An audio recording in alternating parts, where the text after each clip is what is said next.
want us to have it. I'm going to do very, very easy.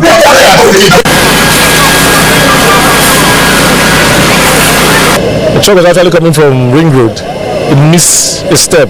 So as it was trying to gather itself, it fell.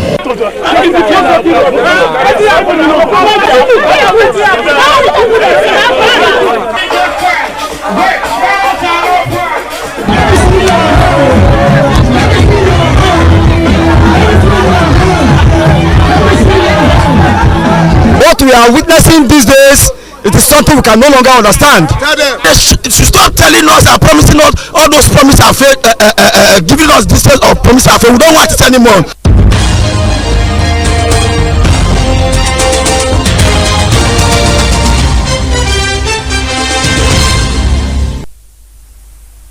A very good evening and thank you for joining us on BeeTv Measure News at 6. Reaching you live from Benin City, the Edo State capital. I am Evelyn Izibili, and now to the news in details. Residents of Temboga Road Extension in Ikpoba-Oka local government area of Edo State have expressed profound gratitude to the governor of the state, Senator Monday Okwebelu, for the ongoing construction work on the road. BeeTv News Freeman Osawe reports that the road has reached an advanced stage as side drains, walkways for pedestrians is close to completion.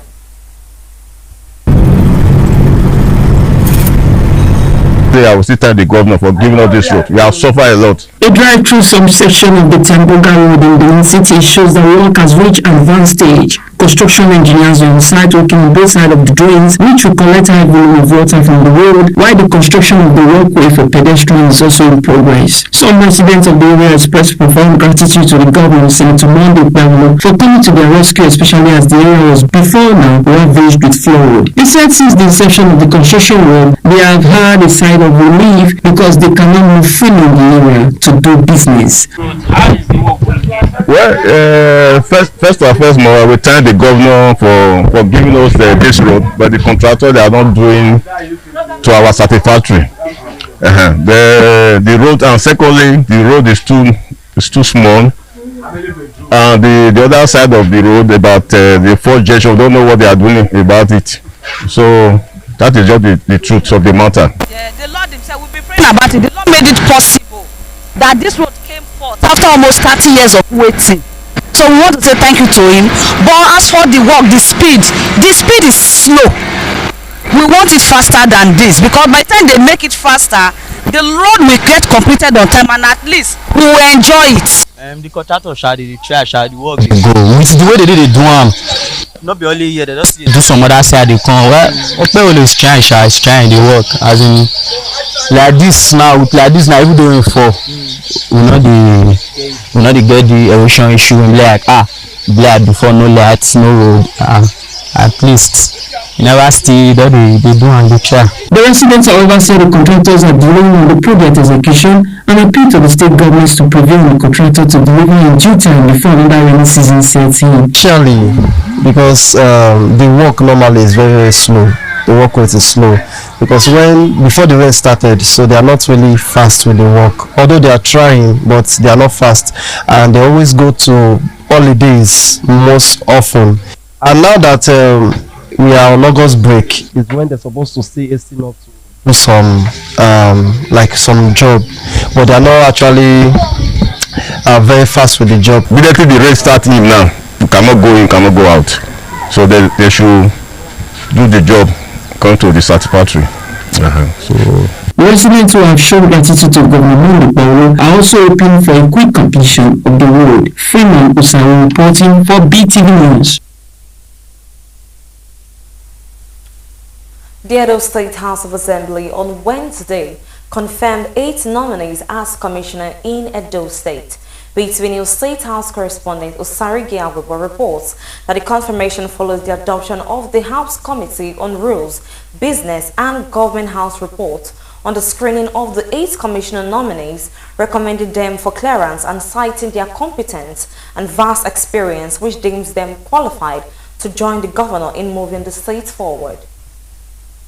We have to work diligently to make sure that the government of the state succeeds. At Wednesday plenary session, the lawmakers received the report of the House Committee on Rules, Business and Government House, presented by the chairman of the committee and majority leader of the House, Honorable Jonathan Eyamo, which included 11 findings and 1 recommendation that the 8 commissioner nominees be confirmed. The lawmakers subsequently adopted the report. On Rules, Business and Government House, including of 8 nominees as in those states.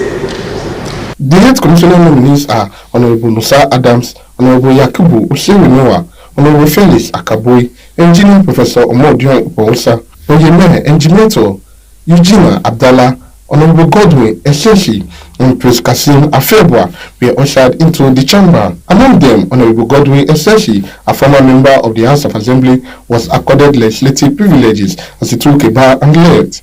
The other nominees took turns to speak on their educational backgrounds and pledged to work with the government for the betterment of the state. My name is Honorable Yakubu Osirimewa, a.k.a. Yes. Born in Aochi, a Rotarian philanthropist, a politician, and a businessman. From Aochi, Southwest, in the state. I went to ND Primary School at Aochi, president of the famous Our Ladies of Fatima College, now Grammar School. In this city. After that, I proceeded to Sabbath Technical College, secondary. From there, I went to School of Art and Science. After which I proceeded to the technician diploma in biology. After that, I came back to the practical activist and the worker in the West Indian State Department. I joined other lawyers, four other lawyers, to establish a law firm which is trying very well with 3 lawyers with us now. I attended SPA Promotion Primary School in Abudu and proceeded to attend my school in Abudu. I am a qualified teacher. I have a certificate in technical education and the Federal College of Education Technical Science. Thereafter, I proceeded to my University and switched to engineering, where I have a first degree in mechanical application engineering. I'm a primary education from Primary School. Came to Edo, either specific for my secondary education and comprehensive high school. My special support also from my bachelor of arts. I proceeded to OAU, obtained a BA education degree in English language. Today, Central Primary School, European one. Also, attended European Grammar School, but eventually completed secondary school and Okili Secondary School in Kogi State. I attended Primary School, where after that I attended Secondary School from there to the University of Benin, where I studied civil engineering. And since then, I have worked in telecommunication and construction for exact. Speaking on behalf of the lawmakers, the Speaker, Right Honorable Blessing Agbebako, commended Governor Okpebholo for selecting individuals with competence, a good track record, and experience as commissioners. He also advocated for more women to be given opportunities to serve, while charging the commissioner nominees to be proactive and carry out their duties effectively to support the government in taking the state forward.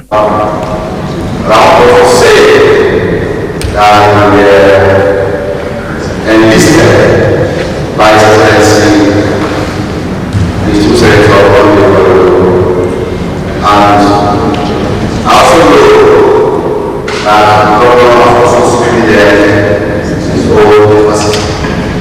Head of on behalf of members of our saying is that not just what to say, our trust to have faith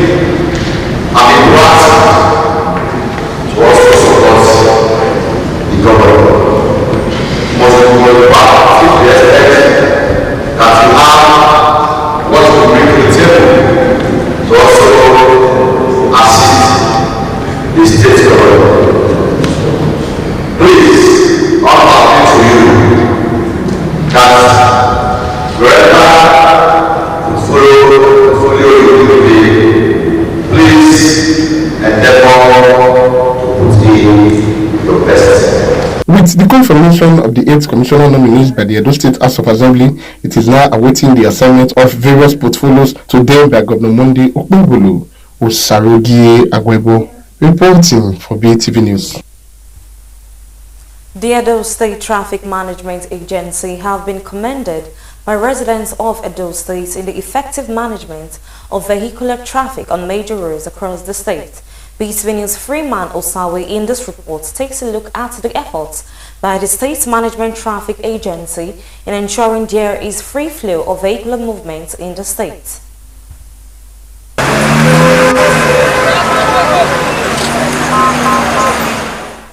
The Edo State Traffic Management Agency, saddled with the responsibility of traffic management, have been said to be effective in the discharge of its responsibility of managing traffic within Benin City and the state in general. The efforts of the traffic management has helped in free flow movement of vehicles in the state. Commending the efforts of the personnel, residents in Benin City said the personnel of the State Traffic Management Agency are doing their best to maintain free flow of vehicular movement, citing the unruly behaviors of some motorists who violate traffic rules and regulations, which at times poses a high risk of constraint to the operations of the personnel. The respondents also urged the personnel to improve and build on their conduct, especially in apprehending offenders, as well as adopt more modern techniques in addressing traffic violations. They are trying their best because motorists in Benin, they are stubborn.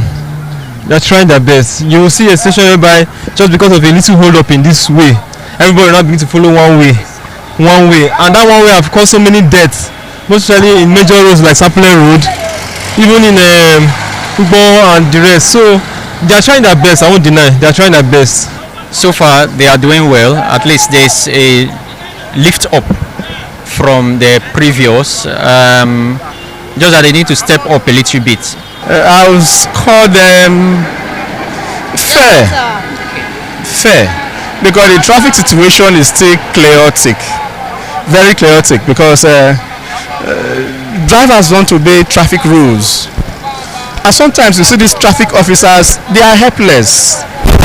They just stand and then watch, especially tuke drivers and these minibus drivers. They are helpless in dealing with them. Enforcement is near zero, I can say. For me, I want them to improve. The city, in terms of traffic, is a write-off. Feeding questions from BeeTv News, the Managing Director, Edo State Traffic Management Agency, Chief Engineer Stainless Ijegede, explained that the agency have been very proactive in ensuring the traffic management on roads are sustained. He further said though the agency is aware of some 40 traffic lights in some parts of the state capital, he said the agency will take an inventory and reports to the authorities concerned in restoring them to function for the public again. He urged the public to stop the vandalization of traffic signs, which are meant to aid the effective and free flow of vehicular movement. We are doing our bit to ensure that there is free flow of traffic, and facilities that are installed by government, they are functioning well. Say vandalization, so that's also a big problem. It's a big threat which we have been addressing. The safety of roads in the state is not complete without acknowledging the efforts of the Edo State Traffic Management Agency. Freeman Osawe reporting for BeeTv News. The Minister of State for Works, Bello Goronyo, has stated that President Bola Tinubu has shown the greatest commitment to road infrastructure development compared to any other president in the past 40 years. He made this comment during a stakeholders meeting in Abuja with the Managing Director of the Federal Road Maintenance Agency, the Nigerian Association of Road Transport Owners, and the Independent Petroleum Marketers Association of Nigeria. The meeting is part of efforts to fix major roads and bridges across the country. The minister said that President Bola Tinubu has directed the immediate rehabilitation of major bridges in bad condition across the country. According to him, bridges slated for urgent repairs include the Wukari Jalingo Bridge, Mokwa Bridge, Gura Bridge, Third Mainland Bridge, Kata Bridge, among others. All the 36 states of the Federation there is none of these states that has not gotten an intervention of work from Mr. President. And we have just finished a Federal Executive Council meeting last few days, and Mr. President has given directives. He commended Dave Umahi for putting his wealth of engineering experience to bear in delivering key projects and praised farmers' efforts to maintaining over 36,000 kilometers of federal roads despite limited funding. We are crisscrossing the roads axis of this nation. The NDFMA has been trying his best to ensure that our roads of almost over 36 kilometers are well maintained. The managing director of FEMA, Chukwuma Agbasi, described the stakeholders meeting as a platform to strengthen collaboration with key players in the transport and petroleum sectors. The significance of this meeting is it marks the beginning of proactive engagement with our stakeholders. Proactive engagement in the sense that we now define the responsibilities of each party to make sure that we maximize the use of our road infrastructure. For the national president of NATO and the national chairman of IPMAN, the meeting was timely stressing that better roads will improve safety, reduce vehicle operating costs, and boost the efficiency of good transportation. We appreciate their interventions in some of those areas where there are some potholes, and of course the managing director of FEMA, where in some of these roads that require immediate attention are being given. They have been doing a very wonderful work in terms of road constructions and repairs together with the NDFMA. So we come to show our appreciation. What the president of the country, Bola Ahmed Tinubu, has been doing is a very wonderful. He is spending a lot of money to see that our Nigerian roads are in order. The pledge to support the government's efforts to the benefit of every Nigerian. Evelyn Isabella reporting for BeeTv News. Former Speaker of the Edo State House of Assembly, Right Honorable Kabiru Ajoto, has officially taken over as the new chairman of the Local Government Service Commission. He was received at the Commission's office on Sapele Road, Benin City by key officials including the immediate past acting chairman, Comrade Francis Akigbe. Akigbe, who have been leading the Commission since the suspension of Damien Lawal, handed over the office and highlighted the successes achieved during his administration. The new chairman of Edo State Local Government Service Commission, Right Honorable Kabiru Ajoto, arrived at the Commission's secretariat on Wednesday morning. He was warmly received by the former acting chairman and other members of the commission. Those in attendance were Comrade Francis Akigbe, representing Edo Central Senatorial District, Chief Emmanuel Iyase, representing Edo South Senatorial District, and Honorable Benjamin John Abu, who is representing Edo North Senatorial District in the Commission, along with other heads of departments. In his welcome address, Comrade Francis Akigbe thanked the State Governor, Senator Monday Okpebholo, for the opportunity to serve in acting capacity. He then highlighted the achievements of his tenure, including the monthly remittance of funds from various local government councils. Akigbe noted that the Commission's finances grew from over 20 million naira to more than 70 million naira during his time as acting chairman. He said the promotion of staff in January 2025, the merit-based appointment of department heads, and training programs for selected local government officers were part of his achievements. At the time I took over steward in the Local Government Service Commission, I had a total sum of 22,800,060 kobo. And I'm pleased to remark, through prudent management of finances, my administration has been able to deliver critical needs, leaving a balance of 75,260,759 naira 52 kobo. Training program of selected officers across the local government councils. Yes, head of departments, HOGAs, DFA, DAX, were able to put them on the sound footing. Because here there was lacuna among the local government councils as a result of indiscipline. We did that to sanitize them, that government is not business as usual. Production of the 2024 consolidated financial statement. Production of the 2025 annual budget. Many people run business as take, spend, doesn't matter, but we should have a direction. That was why we did that. Responding, The chairman, Edo State Local Government Service Commission, and former Speaker, Edo State House of Assembly, Right Honorable Kabiru Ajoto, thanked Comrade Ahigbe for his work and commended the staff's dedication. He expressed readiness to collaborate with the commission members and thanked Governor Okpebholo for appointing him. Ajoto stated his commitment to ensuring that the local government is efficient and delivers growth for both its employees and the people of the state. You cannot build something on nothing. Once the foundation is very, very solid, whatever you put on it will certainly stand.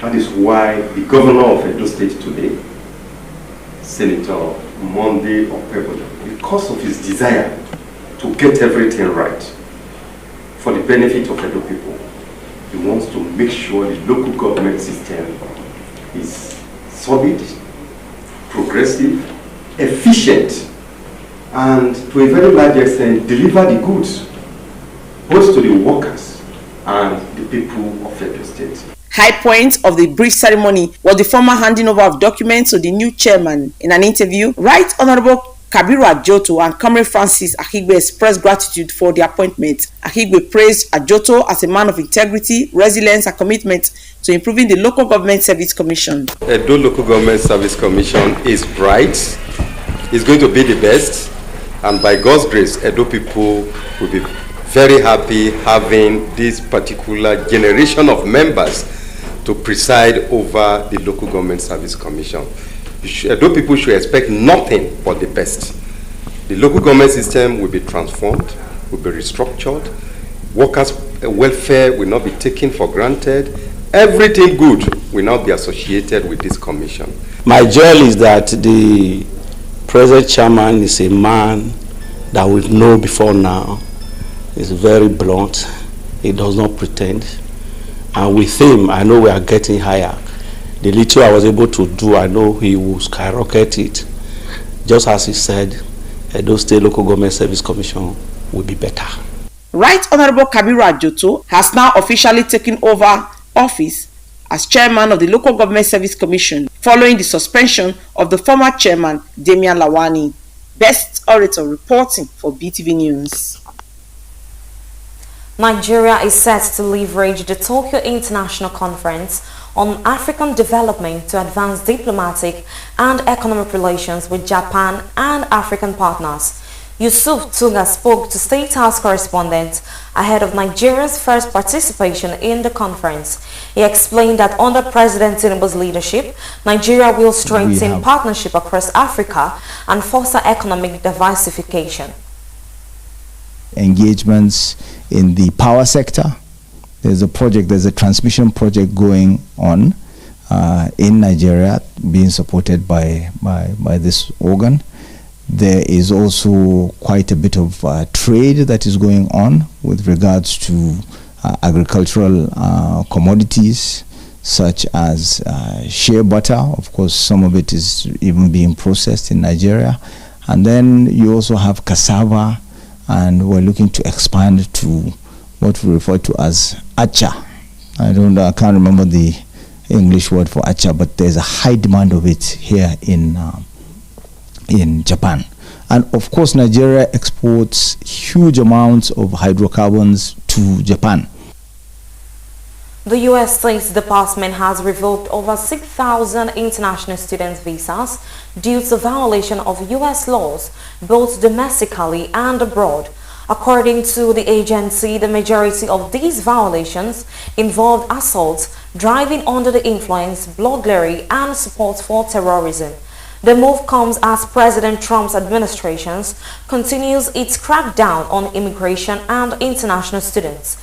President Trump's administration has targeted some students who have protested in support of Palestine, arguing that they have expressed anti-Semitic behavior.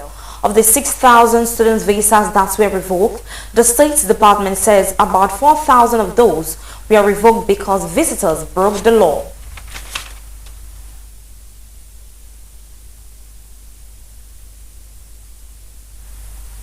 Around 12,000 smallholders farmers in Nasarawa, Kano and Benue states are set to benefit from a German government initiative aimed at improving rice farming practices and boosting climate resilience. Running from 2024 to 2027, the program will provide farmers with modern techniques that enhance productivity while safeguarding the environment. BeeTv News Favor Kolawole has details. This industry reported a parallel rice production of about 8.1 million metric tons. Despite its critical role in food security, rice cultivation in Nigeria faces significant challenges like unpredictable rainfall, extreme temperatures, and recurrent droughts, which threatens productivity. The rice sector is also a major contributor to global warming, producing up to 10% of global methane emissions, making the rice sector critical for meaningful climate action. The Belt of the Carbon Offset Rice Emission Project is aimed at addressing these challenges. With a 2.5 million euros commitment from the German government, the program emphasizes sustainable and climate-sensitive approach to rice cultivation. This funding is dedicated to transform Nigeria's agri-food system by enhancing food security, generating employment, fostering inclusive economic growth, and promoting resilience through climate-smart agricultural practices. The integral part of Olam Agro is value chain as for the moment, but the project will be designed in a way that scaling opportunities and scaling mechanisms are built into the project as an example for the Nigerian government. The event brought together key stakeholders from governments, private sectors and civil society to present the project's goals, approach and expected impact on tackling climate change and enhancing food security. It can significantly reduce the carbon footprint of rice farming while boosting productivity and resilience among smallholder farmers. This is more than a technical intervention. 100 million annually to climate-related flooding. While rice, our staple food, remains one of the most climate-vulnerable crops. Agriculture contributes 25% of our GDP, but also accounts for 30% of our national greenhouse gas emissions, largely from methane produced by rice paddies. And without innovation, the twin challenges of food security and rising emissions will only intensify. The projects will enable smallholder rice farmers to increase yields and cut production costs using sustainable techniques. Favor Kolawole reporting for BeeTv News. In Bayelsa State, the Chief of Army Staff, Lieutenant General Femi Oluyede, has reaffirmed the Nigerian Army commitment to protecting critical oil infrastructure to support the country's petroleum production targets. BeeTv News' Sarigi Agabo tells us more. The Chief of Army Staff, Lieutenant General Femi Oluyede, arrived at a 16th Brigade where he expected a quarter guard. The visit, his first since assuming office, was met with a warm reception by senior officers and personnel of the brigade. The Army Chief then proceeded to commission the newly built garrison house by Lieutenant Colonel Kai Glama. I can tell you that I'm impressed with what they're doing. You know, it's obvious that the brigade is being driven by a very competent officer who is leading his men very well. I'm particularly at this point to commission a project that was constructed by Lieutenant Colonel, who is the garrison commander. And I made it very clear here that these are the kind of officers we're looking for in the Army, people who add value, who will lead by example to make the Nigerian Army better. And I can tell you that from what they are doing, it's obvious that they're doing well, because from the oil production, it's something that's been stable for a while. But I've enjoined them to do more so that we can have it go up to maybe 2 million barrels per day, so that Nigeria will, more revenue will be accruable to the country, and that will engender more development for the people of Nigeria. Other facilities commissioned include the 16th Brigade Annex Building, Detention Facility, and the electrification project donated by the NDDC. Lieutenant General Femi Oluyede also reiterated the need for more collaboration between the military and various key players. One of the projects I commissioned was a support we got from NDDC. And I can tell you that NDDC particularly, have been supporting the Nigerian Army. They constructed this major road there. And the same goes to the government of Bayelsa State, because I went to inspect some projects there that are being constructed by the state government in support of the Army. This we applaud, and we encourage them to do more, because, like I always say, wherever I go to, Nigerian Army belongs to Nigerians. Osarogie Agwebo reporting for BeeTv News. Sympathizers have continued to troop into Okene following the death of Momo Ododo, father of Kogi State Governor Usman Ododo. As residents of Okene and neighboring communities mourn the late patriarch, mourners are offering heartfelt condolences to the Ododo family. BeeTv News Freeman Osawe has the report.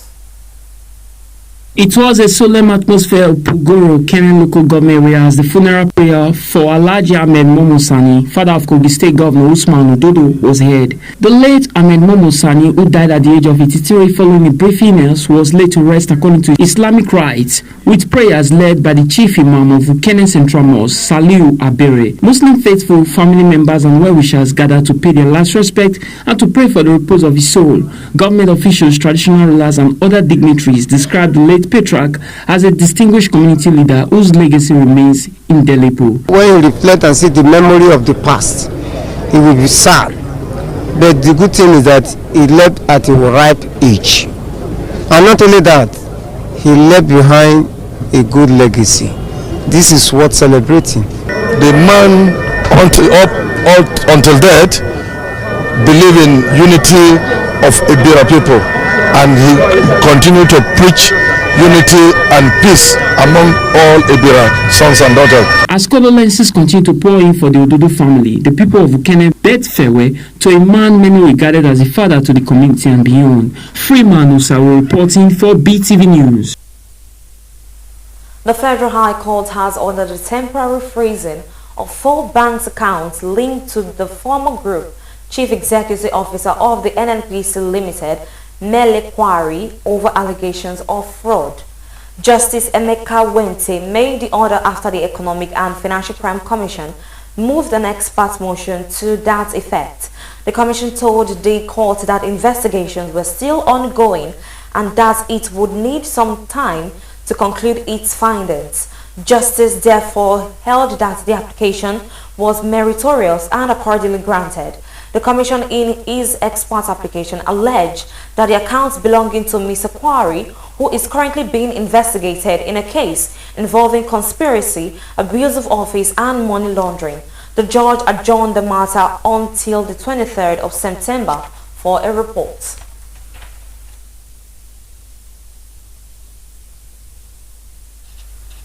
A joint search and rescue operations by officials of the National Emergency Management Agency, NEMA, and the National Inland Waterways Authority, NIWA, is still ongoing at Kojiyo village in Borno State, where over 50 people were involved in a boat mishap. The head of NEMA Sokoto Operations Office, Aliyu Kafidangi, says 25 persons have been rescued with more than 25 others still missing. State government officials led by the Sokoto State Deputy Governor Mohammed Gobi has visited the community. He announced the donations of 100 bags of grains and 20 million naira to affected families. It was overloaded with over 50 passengers, and then when it capsized, 25 were rescued with 7 motorcycles, and all the farm product were salvaged. But up to this moment, as I'm speaking with you, we haven't retrieved anybody. So people are sent downstream as far as Argungu to be alerted, so that if they see any floating body, they should help us retrieve and then inform the proper authority. Any person going on board to put on life jacket, because with life jacket we believe you can be floating on water in the next 24 hours before rescue reach you. So we always try to make sure people abide with all the laws. Don't drive when the weather is not stable. The National Primary Health Care Development Agency, NPHCDA, under the supervision of the Federal Ministry of Health and Social Welfare, has launched a 5-day orientation program in Abuja for 126 newly recruited staff. The agency collaborates closely with states and local governments to advance primary health care across the country. By strengthening his workforce, NPCDA seeks to enhance healthcare outcomes and accelerate progress towards the universal health coverage in line with President Bola Tinubu's renewed efforts to address gaps in the health sector. Speaking at the event, Executive Director and CEO of the National Primary Healthcare Development Agency, Dr. Muyi Aina, emphasized more on the significance of the state orientation program.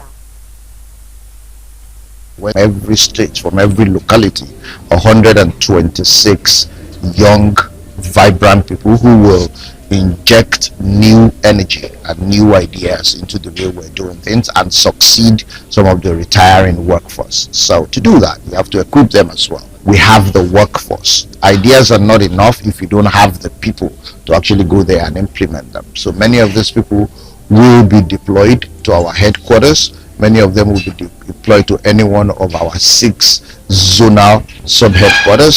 Some will even be in specific state offices, working directly day to day with state primary healthcare development agencies and other state colleagues to deliver services to people.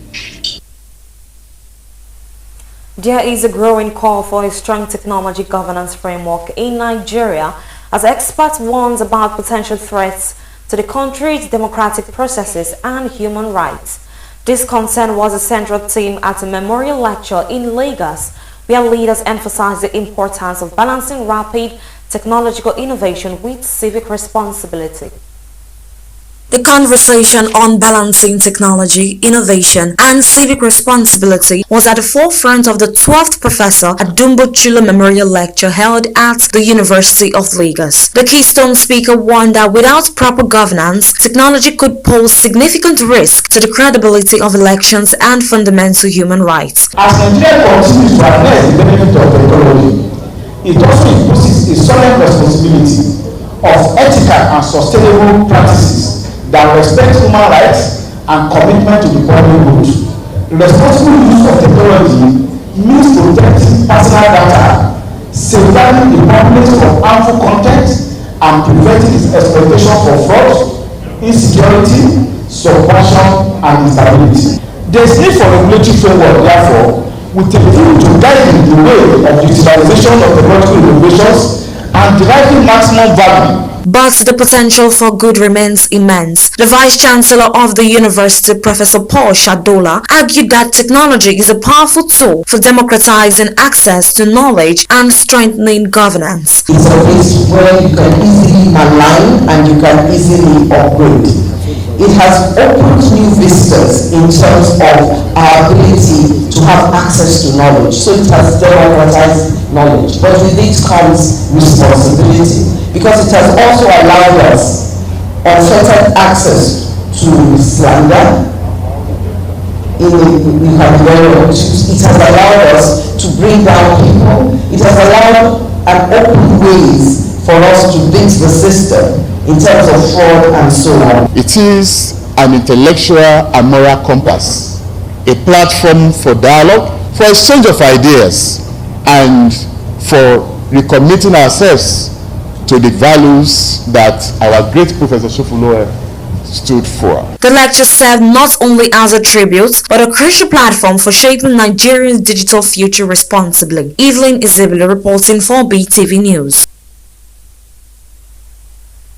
And now to the business news. The Nigerian Governors Forum, NGF, has launched a new investment promotion platform, Investopedia, aimed at attracting foreign and African capital into the Nigerian economy.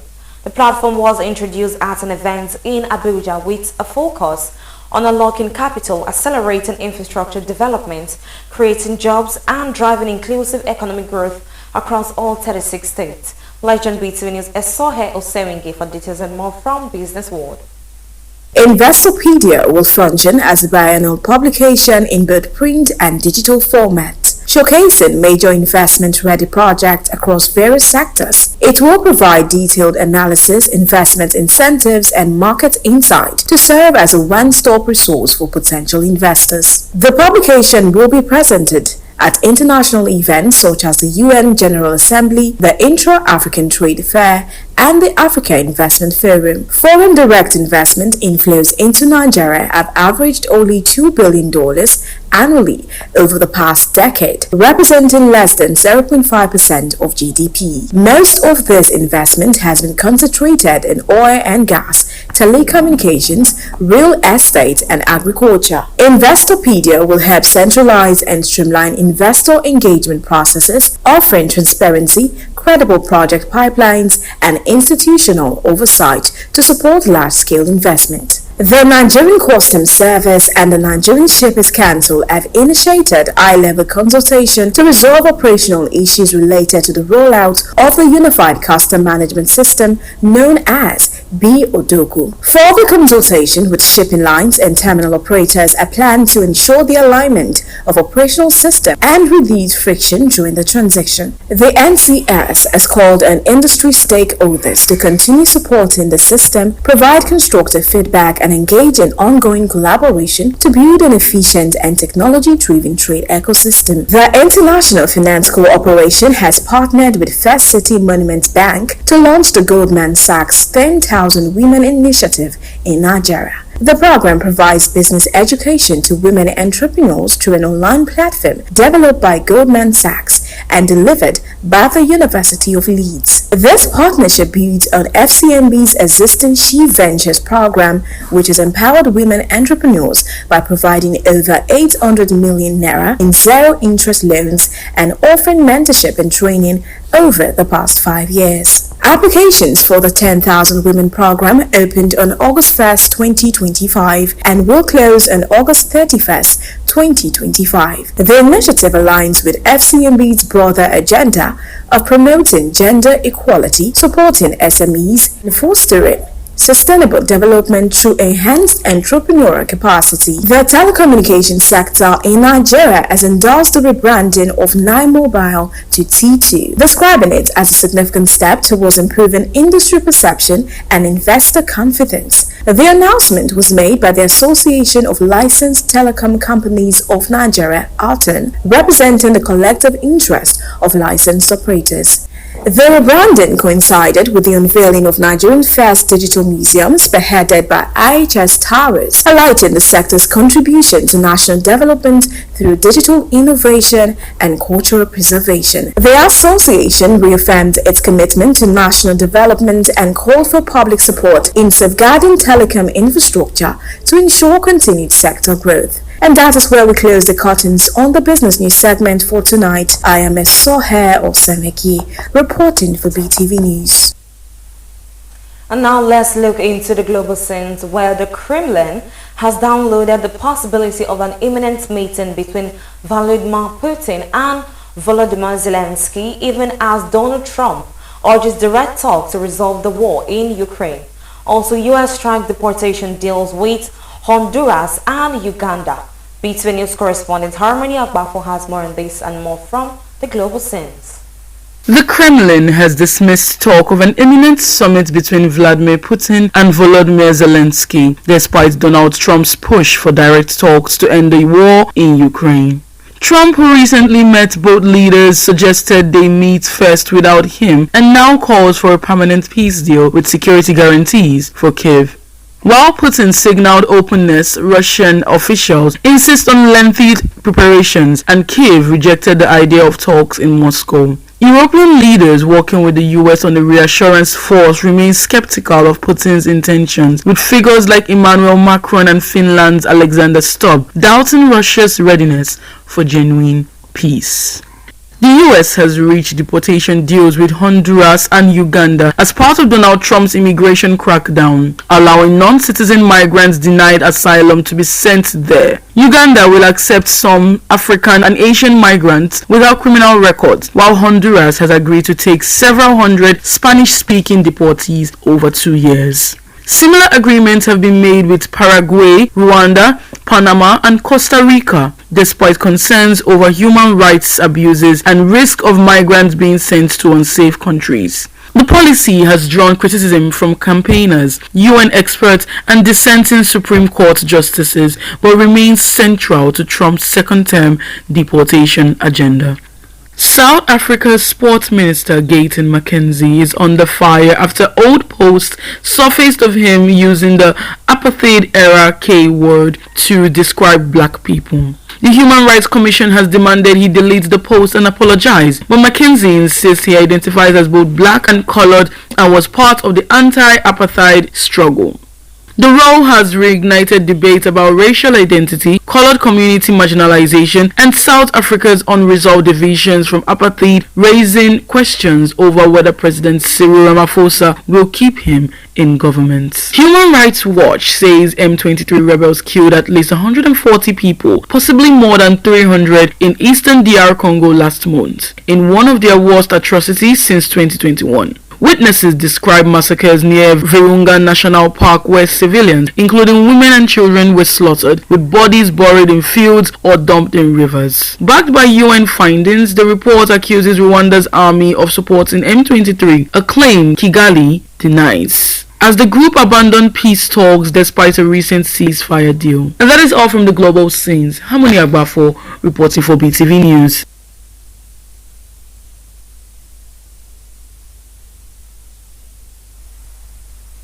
To the entertainment news, Nigerian Grammy Award-winning artist Burna Boy has achieved a new milestone by becoming the first African artist to secure 7 entries on the US Billboard Hot 100 chart.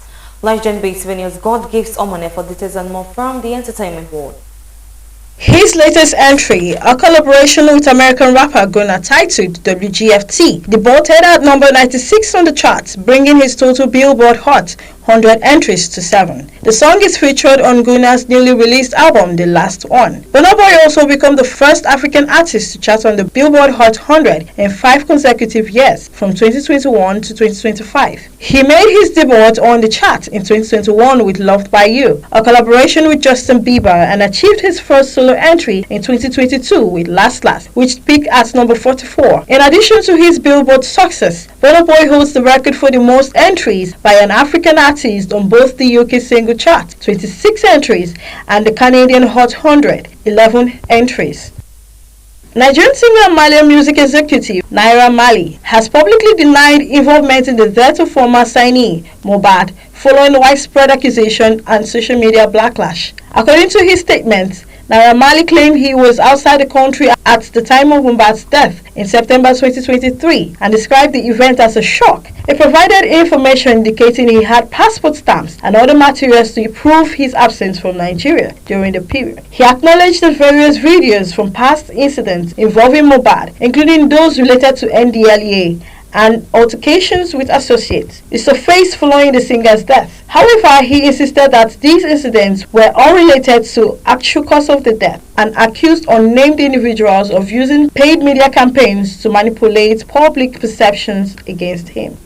Billboard has released a curated list of the top 50 best Afrobeat song of all time, Two-Face Idiobia's African Queen, ranking number 1 on the chart. Wizkid is the only artist with 2 entries in the top 10, with Ojo Elegba ranking 2nd and Essence featuring Thames at 5th place. The top 10 is dominated by Nigerian artists and including the following: 3rd, One Baby Ashawo remixed by Flavor; 4th, Calm Down by Rema; 6th, Love Quantity by CK; 7th, Oliver Twist by D'banj; 8th, 4 by Davido; 9th, Yeah by Burna Boy; 10th, Chop My Money by P Square featuring Akon.